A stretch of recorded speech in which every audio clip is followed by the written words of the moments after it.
なんでそこまで詳しいんだ。常連か？ボウガンとか置いてる屋敷だから、怪力の芸でも使うのか。13人のワードだね。通話してる人のノリだな。耐性がついてる。これは本当の空なのか。お手伝いできることないんじゃない？ストレス溜まるな。エリー、間違えて潰さないよな。踏み込んできたね。家族のワードで反応してる。今はそれを掘り出した指で探った。掘り出したらダメなのか。脱出しちゃうか。もしかして何かの手がかりじゃ。エマは夢中で掘り進めた。しばらくして出てきたのは小さな黒い塊だった。なんだろうこれ。エマがそっと手に取った瞬間、塊から小さな音がして、血を揺らすほどの業の後、その場に残ったのは、爆発したコッパみじんになったエマだったものだけだった。なんで脱出の糸口が爆弾なんだ。これ嘘だったってこと？誰かがもう気づいた。爆弾設置した。指で探った。なんだろう。恐る指先で探ってみると、固くざらりとした感触が伝わってきた。脱出ルートあるけどトラップなのか。そんなことないわ。石みたいだ。何か手がかりになるものかと思ったのに。看守や極長の目を盗んで何かを隠したなら、こんな浅い場所に埋めるはずない。なぜ爆弾？エマは首を振り、ぶつかった石とは違うところに掘り進めていく。違う場所を掘ったのか？もっと深く掘らないと。圧巻で震えながら、エマは毎日硬い土を掘り続けた。絶対外に出るんだ。今のバッドエンドいる？何の意味があるの？その日の朝、エマは久しぶりに気分よく目覚めた。熱が下がったのかも。いつもより体が軽い。エマはすぐにシェリー、ハンナ、メルルにチャットを送った。グループで作ってるの。元気になったよ。今日こそピクニック行こう。3人からすぐに OK の返事が返ってきて、エマは笑顔になって通路の方へ出た。これ爆弾で誰か死ぬ？エマさん、おはようございます。元気になってよかったです。メルルちゃんおはよう。たくさん心配かけちゃってごめんね。これから朝食に行くの？いいえ。ピクニックを決行するとのことなので、お弁当を作りに医務室へ。医務室でお弁当って作れるの？食堂のあれをバスケットに詰めるのかなって思ってたんだ。牢屋敷の外には野草やハーブがたくさんあります。いいよね。いろいろ採取しておいたんです。薬だけじゃないんだ。森の方まで行けば、キノコや木の実もあるんですよ。キノコは気をつけないといけませんけど。なんでそこまで詳しいんだろう。知らなかった。食堂でいつも食べているものじゃ寂しいかなと思ったんです。少しでもみんなに笑顔になってほしいんです。私にできることなんてこれくらいで。メルルちゃんは優しいね。エマに言われて照れくさそうに頬を染めたメルルだったが、すぐに眉が下がってきた。ナノカさんもそういったもので生活しているのじゃないでしょうか。自分で現地調達してるの。お腹を空かせているんじゃないかと、とっても心配です。そうだよね。ナノカちゃんは行方不明のまま、どうして見つからないんだろう。外で生活していたら辛いと思います。秘密の隠れ家があるからね。ナノカちゃんのことも探さないとね。実はもう脱獄できてるとかならいいんだけど。エマとメルルは話しながら医務室へと向かい始めた。医務室に入るとそこには先客がいた。アルザが薬品棚の前にうずくまりゴソゴソと荒らしていた。その足元には様々な薬品の瓶が散らばっている。何してるんだ？エマとメルルが入ってきたことに気づき、アリサは気まずそうに全身をこうばらせる。アリサちゃん、一体何を？なぜ薬が必要なんだ？関係ねえだろ。そういうのが誤解を生むんだぜ。ヒカミ、例の物はどこだよ。常連か？薬もらいに来てるの？何か症状を抑えてる？例の物？渡せません。ああ？おめえ、逆らうつもりかよ。アリサはメルルの胸ぐらを掴んで凄む。その様子はどこか必死に見えた。話が見えないんだけど、乱暴なことはやめて。アリサはメルルをパッと離し逃げるように早足で医務室を出て行った。メルルちゃん、大丈夫？その場に膝をついたメルルの背中をエマが撫でる。メルルは悲しそうに眉を下げていた。メルルちゃん、アリサちゃんと何かあったの？メルルは逡巡していたが、やがてぽつりぽつりと語り出した。ここに捕まってすぐ、アリサさんが眠れないって訴えてきたんです。睡眠薬？薬品棚に精神安定剤や睡眠薬があったので、いくつかお渡ししたのですが、どうやらアリサさんは大量服用しているみたいで。脱死をしてる？大量服用？それって良くないよね。はい。すぐに薬を切らしてしまって、次から次に欲しいと。そんなの体に良くない影響が出ます。とっても浅はかでした。辛そうなアリサさんを見てられなくて、私はキャリと泣きそうにメルルの顔が歪む。言い訳なんてできません。私は加害者です。そんなに気に病むことないよ。メルルちゃんはアリサちゃんを心配しただけだし、アリサちゃんは元気だし。はい。今のところ影響は出ていません。でも、この先はわからないです。メルルはよろよろと立ち上がりベッドの方へと歩いていく。そしてシーツの隙間から一本の薬瓶を取り出した。これが、アリサさんの探していた睡眠薬です。液体なんだ。強いお薬でよく効くので、アリサさんのお気に入りになってしまって、私、それでこの薬を隠したんです。しばらくこの薬は渡せないって。睡眠薬が重要になってくる。ずっと隠すつもりはなくて、もう少ししたらまたお渡しするつもりでした。そんなことが。メルルちゃん、お弁当作ろうか。何を手伝えばいい？しっかりしょげ返っているメルルを見てエマは元気つけるように声をかけた。するとメルルはようやく微笑みが戻ってきた。そうですよね。今日はピクニックですもんね。みんなが笑顔になるお弁当作りましょう。うん。私は材料を出してくるので、そうですね。エマさんは薬を片付けてもらってもいいでしょうか？もちろん。エマは薬品棚の前に散らばった瓶を拾い始めた。ここはしっかり調べたことなかったけど、すごいたくさんの薬がある。いろんな薬があるんだね。想像のつく薬品もあったが何に使うものなのか、用途不明の薬も多かった。用途不明の薬。ボウガンとか置いてる屋敷だからな。メルルがお弁当を仕上げている間にエマはシェリーとハンナを呼びに行くことにした。今日は息抜きの日。切り替えて楽しもう。歩き出してすぐ、先ほど見かけたアリサの姿が頭に浮かぶ。アリサちゃん、久しぶりに会ったな。マーゴちゃんやココちゃんも何してるんだろう。よし。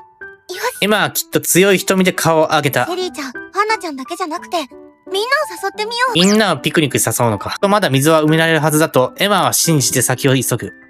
ここは探索パートか。暗房に何もないでしょ。図書室、娯楽室。ここら辺遊んでそうだよね。ピクニックに行くから玄関ホール行くか。エマが玄関ホールの方へ出ると、早速シェリーを見つけた。準備してた？エマさん！シェリーちゃん、ちょうどよかった。ピクニックに行こうって誘いに来たんだ。ですよね。私もそう思って、ほら、見つけましたよ。シェリーが得意げに差し出してきたのはなぜかほうきだった。何これ？ほうきですよ。いや、それは見たらわかるけど、前に探した時は、ザ・ほうきって感じのやつじゃなくて残念だったんです。それでずっと探してたんですよ。まさにほうきって感じのものを、掃除道具入れにはなかったんですが、なんと、玄関前で見かけまして。ここでシェリーはエマの耳へと口をする。その視線は玄関扉の前に立っている看守の方へと注がれていた。あの看守、あんななりしてきっちり掃除してやがるんですよ。こそっと耳打ちされてエマも看守の方を見てしまう。掃除してる？看守は相変わらず生きているのか死んでいるのか全く動かず佇んでいる。誰かが料理とか掃除とか衣服の補充しなきゃいけないもんね。それはそうだね。私たちが外出禁止の時間にやってるんでしょうね。働き者ですよね。その時間帯なんで動いたらいけないんだろう。見られたくないのかな。いやー、新情報が手に入ってホクホクです。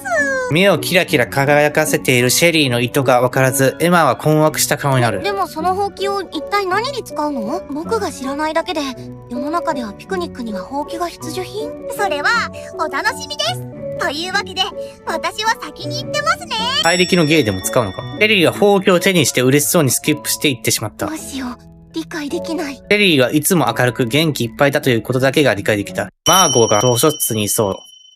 エマが図書室の中をくまなく探してみると予感はあったが、マーゴがいた。マーゴは人目につかないように暗く奥まったところでひっそりと読書をしていた。あら、エマちゃん。マーゴちゃん、その本って。前に見せたでしょ？魔女や魔法について図解された本よ。最近ずいぶん読めるようになってきたの。言葉の法則理解できてきたの。本当に？ええ。法則さえ見つけてしまえば、そんなに難しくないわ。エマちゃんも読んでみる？僕、勉強とかあんまり得意じゃなくって。そんな感じがするわ。でもエマちゃん、本当はとっても冴えてると思うの。わざとできないふりをしているようにも見えるわ。そんな、買いかぶりだよ。ねえ、それより、その本って何か重要なこと書いてあったりしたのかな？そうね。マーゴはどこか愛おしそうに本の背表紙を撫でる。私たちにとって救済になるかはわからないけど、ある儀式の方法を見つけたの。儀式？ええ。でもまだ読み解いている途中だから、もう少し分かってからエマちゃんにも教えてあげるわね。あの13人の儀式とはまた違うの。あとはそう。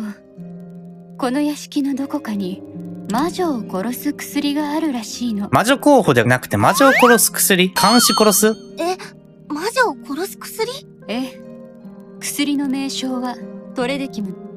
ラテン語で13を表す言葉みたいね。13人のワードだね。その薬は体に入ると副作用で死後に身体的な反応が現れるらしいわ。死後に身体的な反応？ただこの情報もまだ読み解いている途中。また詳しいことが分かったら教えてあげるわね。毒殺できるってこと？マーゴを改めてじっくり観察すれば目の下にクマができている。さすがにマーゴちゃんも参ってるのかな。ねえ、エマちゃん。見てちょうだい。唐突にマーゴが手袋を外し、ずっと手を差し出してきた細い指の綺麗な手だ。手がどうかしたの？爪が長いでしょ。これで昨日切ったのよ。爪が伸びてくると魔力が強化されていくよね。魔女化が進行してる？マーゴの指先を見て絶句してしまう。確かに昨日切ったとは思えない長さだった。看守。慣れ果てがどんな姿をしているか、よく知っているでしょ。魔女化が進むと、どうやら爪が伸びるのも早くなるみたいね。マーゴちゃん、魔女化が進んでるってわかるの？殺人衝動とか、あるの？エマが思わずといった風に後ずさると、マーゴは微笑みながら首を振る。怖がらないで。何もしやしないわ。私はまだそこまで進んでいない。殺人衝動はないもの。わざと殺し合わせってのはわかんないな。そっか、よかった。大魔女と関係あると思うけどね。ただ、魔女化が始まっていることは確かなの。メリットがあることも判明したわ。メリット？持っている魔法の効力が強くなっているの。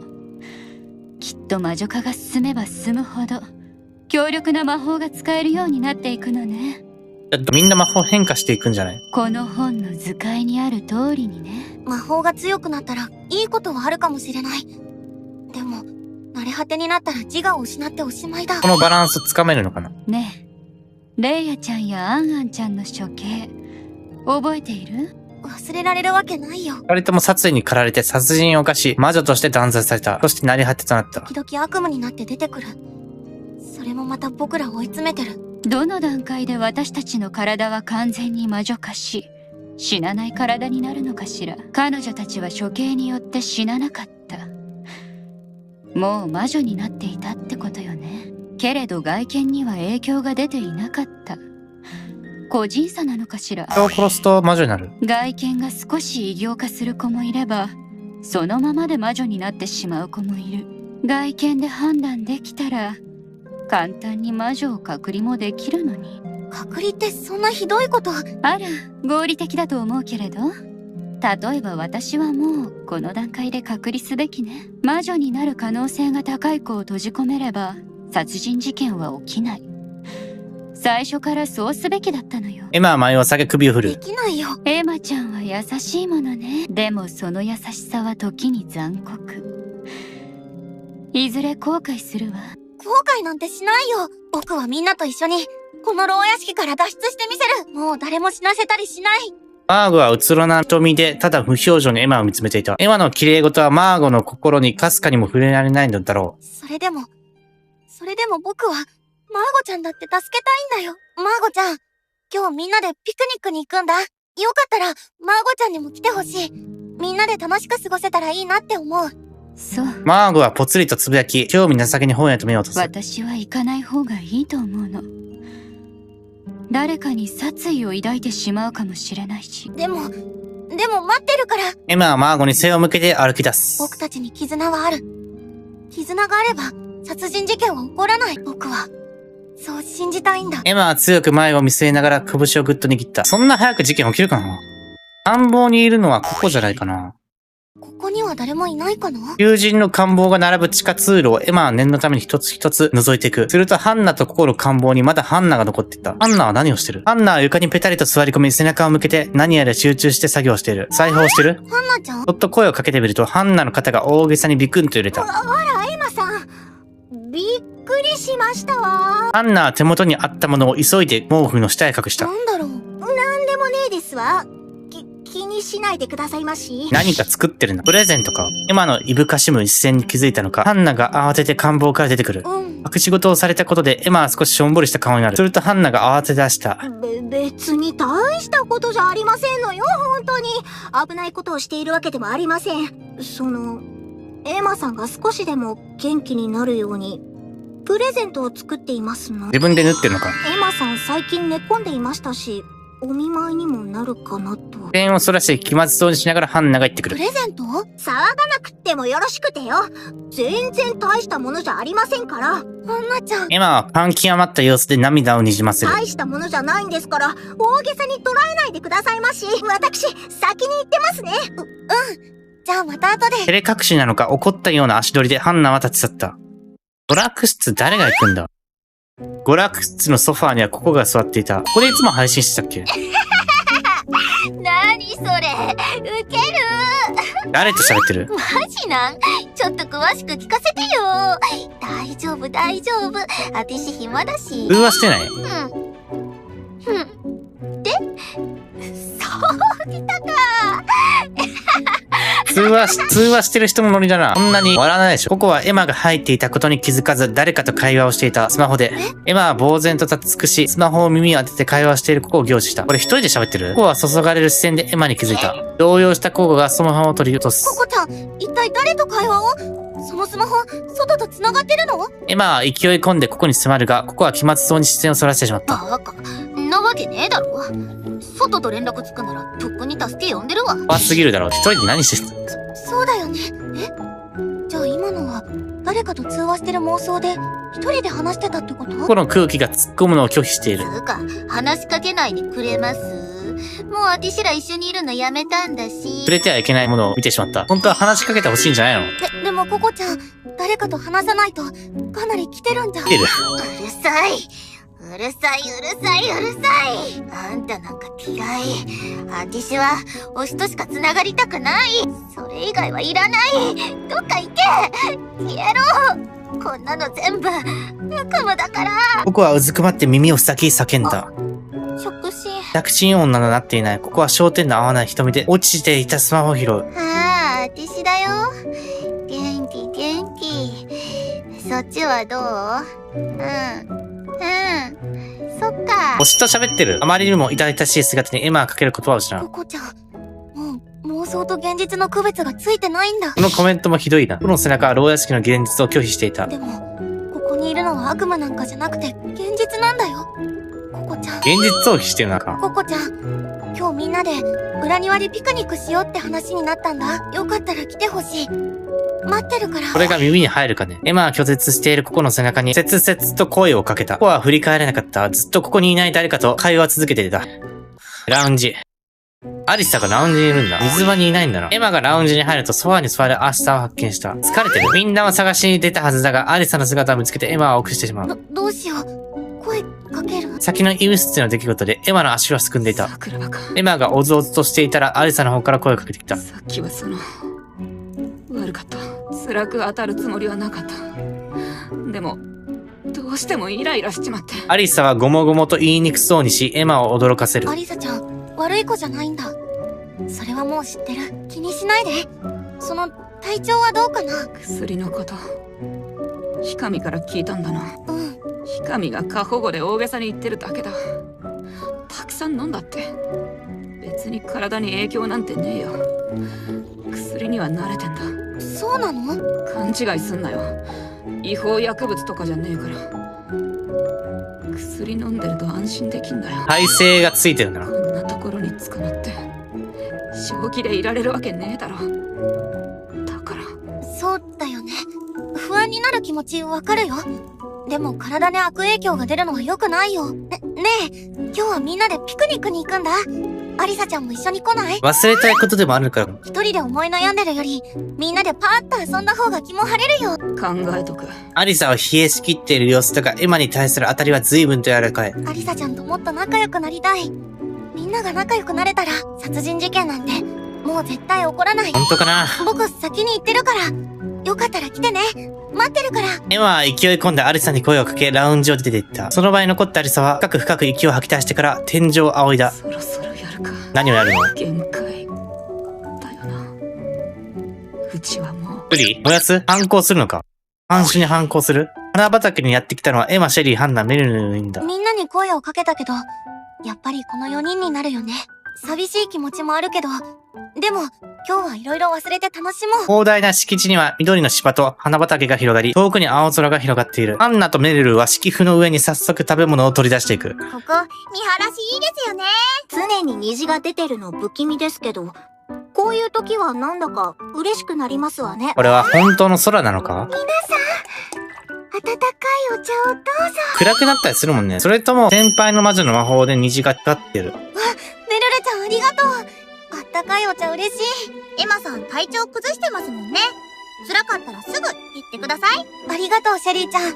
もう大丈夫。きっと疲れが出たんだと思う。メルル特製のサンドイッチやお菓子と温かいお茶をみんなで一緒に楽しむ。柔らかな風が木の葉をそよがせている。咲き誇る花の香りに包まれて心地よかった。少し場所を変えるだけで、久しぶりに穏やかな気持ち。やっぱり気分転換は必要だよね。これからもいろいろ企画してみよう。カラオケとかゲーム大会とか、みんなで一緒にやったら絶対楽しい。カラオケ？娯楽施設でできるの？少女たちは食事をつまんだりお花を摘んだりして笑い合う。いつになくゆったりとした時間が進んでいた。エマさん、すっごくいい笑顔ですね。そうかな。こういうの久しぶりだから、なんだか嬉しくなっちゃって。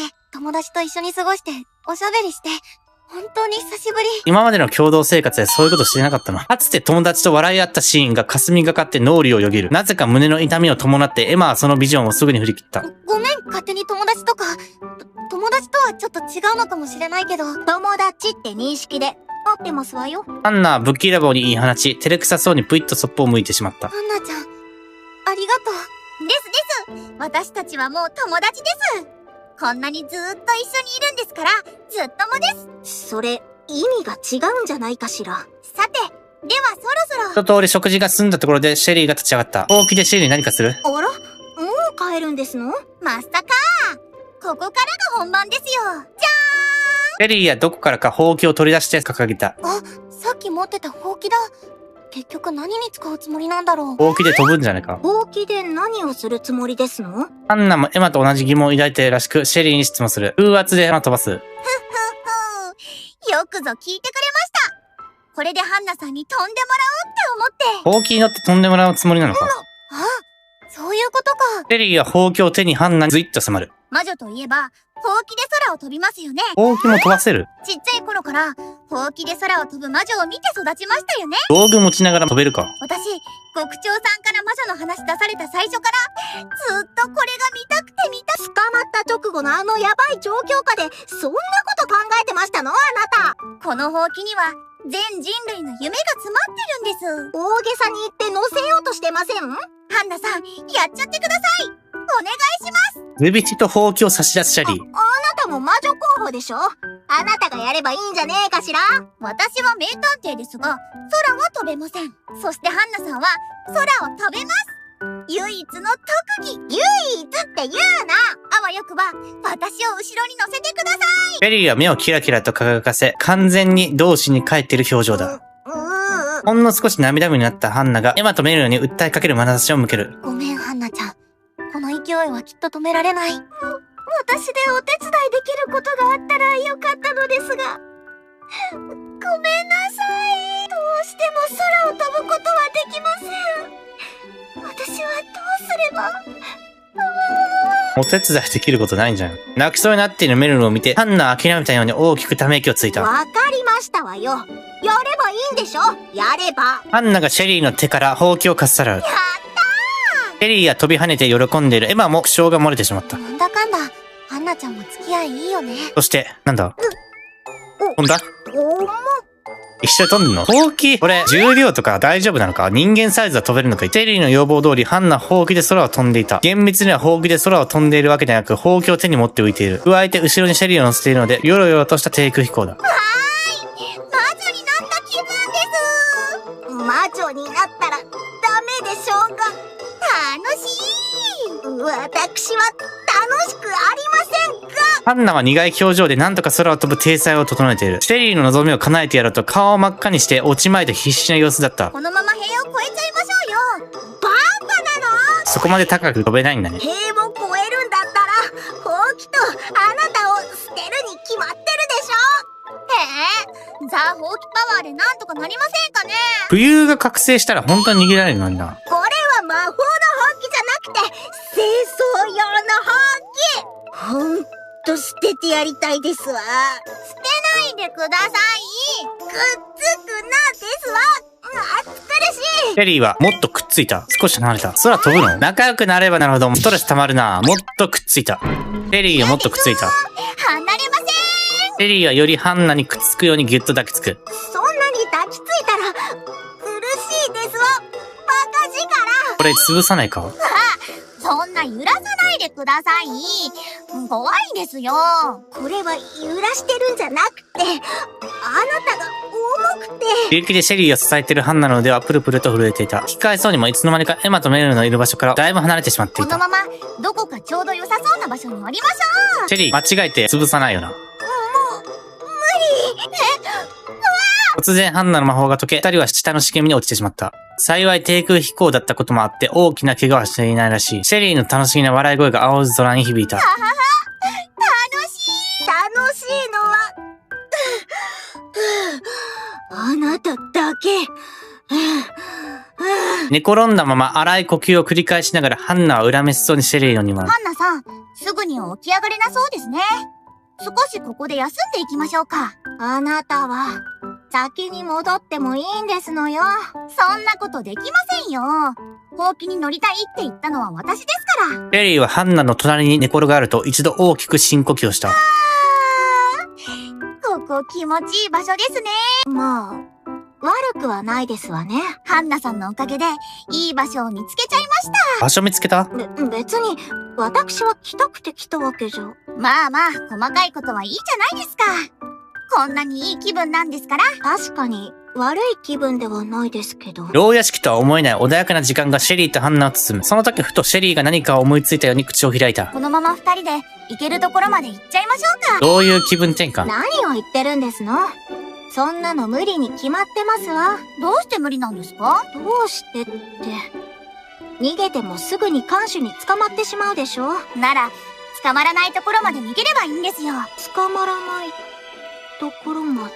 世界はとーっても広いんです。そんな場所もあるかもしれないでしょ。飛んでいく。シェリーの言葉にハンナは大きく目を見張った。驚きと少しの期待に瞳は揺れる。ハンナさんと私ならいけるかもしれない。エマとメルル置いていってない。シェリーはそっとハンナの手に触れた。本当に、そう思ってますの？何事もやってみないとわからないじゃないですか。柔らかく微笑むシェリーにハンナはさらに瞳を揺らす。もしかしたら誰も知らないだけでここを抜け出す方法だってあるかもしれませんし、魔女にだってならなくて済むかもしれない。そんな未来を探したいんです。そうですわね。今にも泣き出しそうな顔でハンナは微笑んだ。あなただけでは心配ですし、私もついて行って差し上げます。一緒に自由になりましそれがどんな絶望的な希望でもすがらずにはいられない。それくらいこの環境は二人を追い詰め疲弊させていた。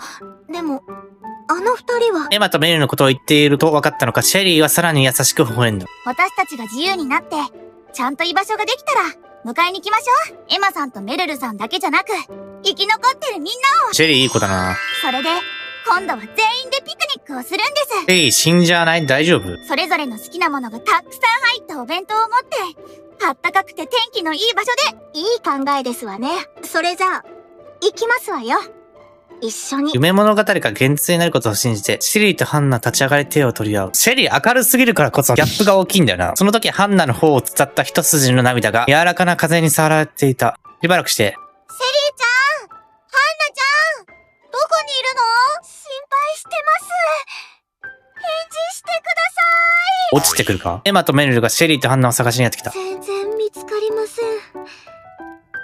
私が空を飛べれば、こんなことには。メルルちゃんのせいじゃないよ。きっと、ほうきから降りて二人でどこかに隠れてるんじゃないかな。ほら、シェリーちゃんとかそういうの好きそうだし。隠れて？そう。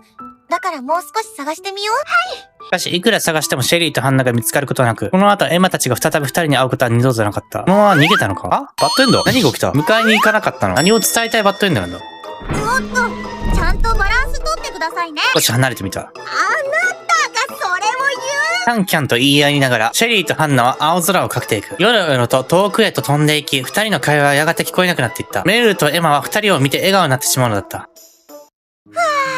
最高でした。愛情を持ったらダメなのかな？ギュッてしたらダメなんだね。遠くまで飛んで行ってしまったハンナとシェリーだったが、帰りは歩いて戻ってきた。ハンナちゃんお疲れ様。今、お茶を入れますね。冷たくなってしまいましたけど。冷たいのでいいですわ。いい運動になりましたわ。まったく。4人は再び敷風の上に腰掛け、まったりとした空気になる。ずっとこの時間が続けばいいのにな。それを願うとよろしくない方向行っちゃうよ。ところで、エマさん。シェリーが切り出してきて、エマはのんびりと顔を向ける。何？二階堂ヒロさんとはどういったご関係だったのでしょうか？踏み込んできたね。そこの情報を知りたいよね。エマについて誰も聞かないからさ。いかにも訳ありって感じでしたよね。どんな確執があったのでしょう？なぜ嫌われてるかも知りたいよね。途端エマの表情が固くこわばる。ちょっと、シェリーさん。そんな聞き方。私たちはお互いのこと、まだほとんど知りません。特にここに捕まる前のことは、友達ならもっと知りたいと思うのが当然じゃないですか？それは、そうかもしれないですけど。仲良くなるほど人の禁忌に触れてしまうから、それが殺人衝動につながるんだよね。ここに捕まる前のこと。確かにみんなのこと、まだ全然知らない。僕もみんなのこと知りたいし、知ってほしいって思う。ヒロちゃんは、幼馴染だったんだ。ええ、それは聞いています。友達だった時期もあるんだけど、なんでか僕嫌われちゃって、僕が悪いんだけど、でも僕その時期のことよく覚えてないんだ。だから原因はよくわからない。気づいたら僕は学校の中心人物だったヒロちゃんを怒らせて、それでみんなから無視されるようになって。二階堂ヒロは学校の中心人物。ヒロちゃんを殺したことによってみんなから無視されるようになった。二階堂ヒロが操作したのか？いじめみたいな空気になっちゃったんだ。なんなんですの、それ。許しがたいですわね。エマさん、そんな大変な目に。それってつまり、ヒロさんが先導したってことですよね。いじめっ子といじめられっ子みたいな関係だと？そうかもしれないけど、こじれちゃっただけで。僕はヒロちゃんのこと今でも特別な存在だと思ってる。こんなところで再会して、あんなことになるなんて思わなかったけど。桜庭エマ、もう一人の人格が何か言ったんじゃないか。自覚がない。今でもエマのポケットにはヒロの落とした万年筆が入っている。エマはその万年筆をそっと握りしめる。今はシェリーちゃん、ハンナちゃん、メルルちゃんが僕のそばにいてくれる。みんな、聞いてくれてありがとう。ちょっとスッキリした。人間関係はいろいろありますよね。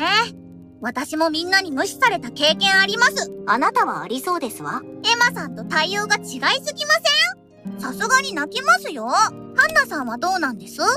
ここに捕まる前は、一体どんな生活をしていたのでしょう？私聞かれると思っていなかったのか、ハンナの挙動に落ち着きがなくなった。私は見りゃわかるでしょ？大金持ちの令嬢ですわ。蝶よ花よとちやほや育てられましたの。毎日贅沢三昧。あの頃が懐かしいですわ。仲のいい友達増えたね。この3人、誰か死ぬか？2人も削られたりとかしないよな。被害者と犯人とかで。食べ方も振る舞いも庶民っぽい気が。私の話はもういいでしょ。シェリーさんはどうなんですの？私ですか？あらら、ハンナさん私のこと知りたいんですか？興味津々で参っちゃいますね。そんなに知りたいなら、話してあげてもいいですよ。エリーの過去何なんだ？あなたが聞いたからでしょ。いちいち煽らないでくださいまし。いいですよ。話してあげましょう。私は、小学校も中学校も、割と普通の子でしたね。今日のハンナはお嬢様じゃないでしょ。取り繕ってるんでしょ。シェリー逆に普通すぎて、その感覚がわかんないから、感情がない。強いて言うなら、ミステリー小説にハマって、ミステリーオタクになったくらいで。そんなの見てりゃわかりますわ。思ったより面白くなくてごめんなさい。面白くなくても大丈夫だよ、シェリーちゃん。でも、一個ありました。私みなしごで、施設育ちなんです。両親を失ってる子供。なので、義父母とは血のつながりがありません。一応養ってる人いるんだ。さらりと言って抜けたシェリーにエマたちはチェックした。いきなり爆弾を落としますわね。仲良しってわけでもなかったですし、私の場合、家族も心配していないと思います。そんなこと、ありません。珍しくメルルが声を荒げた。フーフルと肩を震わせ今にも泣きそうになっている。メルルちゃん？家族のワードで反応してる？血のつながりがなくたって、家族は大切な存在です。きっとシェリーさんのご家族は、シェリーさんを心配しています。お互い過去を話し合ってることで、意見が食い違ったりしちゃう。胸が張り裂けそうなくらい、毎日シェリーさんを思っているはずです。耐えきれなくなったのか、メルルはポロポロと涙をこぼした。私は、家家族に会いたい。こんなところはもう嫌です。会いたい。会いたいよ。初めて言ったな。メルルさん、泣かないでちょうだい。メルルちゃん。メルルは臆病だが、一方で自身の内面の良さを他人に見せることがなかった。そんなメルルがしゃくり上げながら切々と心情を吐露した。胸がえぐられる。少女たち全員が同じ気持ちを抱いていた。家族に会いたい。そろ自由時間が終わります。戻りましょう。すっかり湿っぽい空気になってしまい、エマたちは牢屋敷へ帰る準備を始める。ずしんずしんと、牢屋敷全体が揺らぐほどの大音量が届いた。何が起きた？エマは薄く目を開く。もはや見慣れた地下牢のベッドの上だ。地震？エマさん、大変ですわ。エマの官房に飛び込んできたのはハンナだった。